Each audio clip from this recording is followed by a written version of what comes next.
Aliment yuzasidan chet elga chiqish huquqiga cheklov qo'yilgan fuqarolar uchun yaxshi imkoniyat yaratildi. Mana shu imkoniyat doirasida Yurish Muzaffar jamoasi bir qancha fuqarolarga yordam beryapti va huquqlari cheklanib qolgan O'zbekistondan chiqa olmaydigan fuqarolarga ko'maklashib biz ijobiy natijalarga erishdik. Natijalarimiz yuzasidan bir necha kundan keyin videolarni joylaymiz. O'sha paytda ko'rishlaringiz mumkin. Xabarlaringiz bor.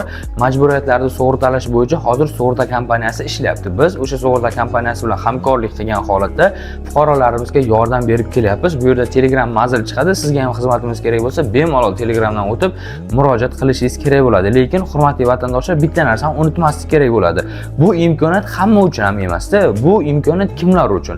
Birinchi o'rinda mana shu huquqlarni suiiste'mol qilmagan fuqarolarga, majburiyatlarni o'z vaqtida bajarib kelayotgan, aliment bo'yicha qarzdor bo'lib qolmagan, bolalarni, ayolini ajrashib ketgan bo'lsa, moddiy ta'minotini joy-joyiga qo'yib qo'ygan, qidiruvda yurmagan fuqarolar bo'ladigan bo'lsa, mana shularga bu imkoniyat ishlab beradi. Deylik, aliment bo'yicha qarzdor bo'lib ketgan, 15 sudga o'tirgan, jinoiy javobgarlikka tortilgan, majburiy ijro qidiruviga berib olgan, qayeri bir joylardadir yashirinib yurgan, 30-40 millionlab qarz bo'lib ketgan fuqarolar bu imkoniyatdan foydalana olmaydi.